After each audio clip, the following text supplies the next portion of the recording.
In this video, we want to evaluate a scary-looking definite integral, namely sine of x times cosine of x times the natural log of tangent of x evaluated from 0 to pi over 2.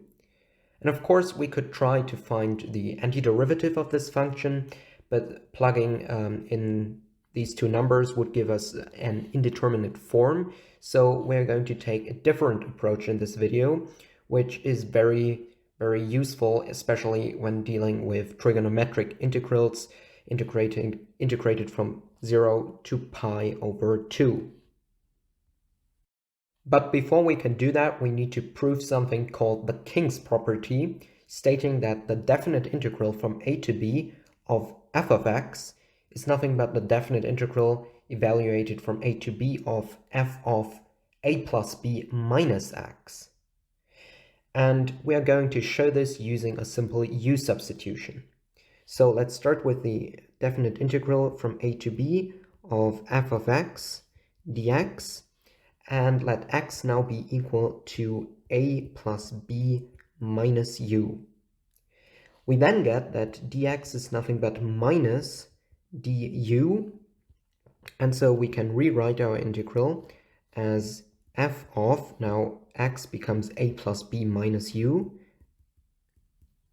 du, and of course we can't forget the minus. And now all we have to do is change the bounds of integration to match our new variable. So let's rewrite this formula here a little bit, giving us u is the same as a plus b minus x, and if x is equal to a, we immediately get that u needs to be equal to b, and up here u needs to be equal to a.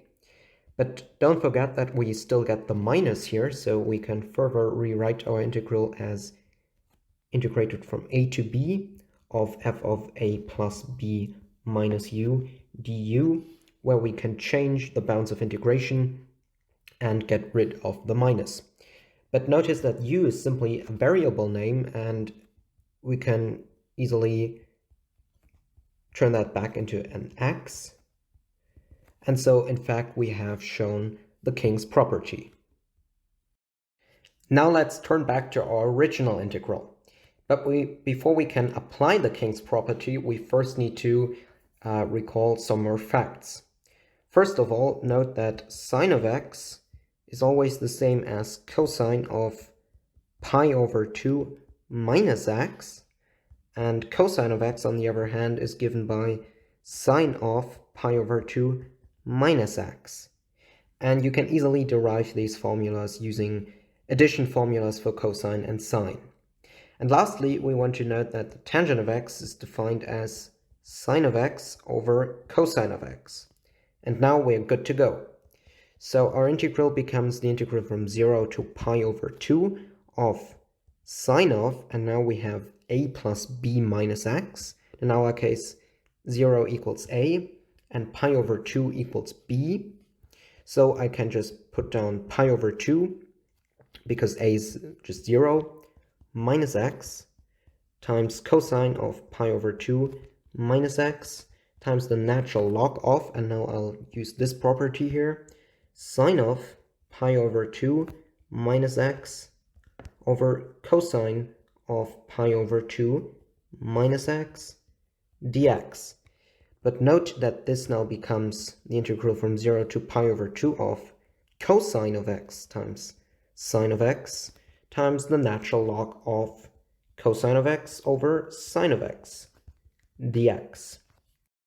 Note that this form of our integral and this form of our integral look very similar, because in both cases we have sine of x times cosine of x. And in such cases, it is often helpful to consider the sum of these two integrals, and that will just be equal to 2i, where I is the name of our original integral, because these two integrals are the same. So 2i is then the integral from 0 to pi over 2 of sine of x times cosine of x times parentheses ln of tangent of x, which we get from this form here, plus the ln of cosine of x over sine of x dx, which we get from this form of the integral here. But now we can apply logarithm rules to combine the two logarithms, giving us that this is nothing but the ln of, and now I rewrite the tangent of x as sine of x over cosine of x. And the plus turns into a multiplication. So times cosine of x over sine of x dx. But now notice that the two sines cancel, the two cosines cancel, and we're just left with a 1. But ln of 1 is 0, and so we get that this is the same as the integral from 0 to pi over 2 of sine of x times cosine of x times 0 dx. But that is, of course, just equal to 0, and so 2i is equal to 0, but that means that I is also equal to 0, because we can just divide by 2. And so we see that our complicated definite integral, in fact, turns out to have a quite simple value.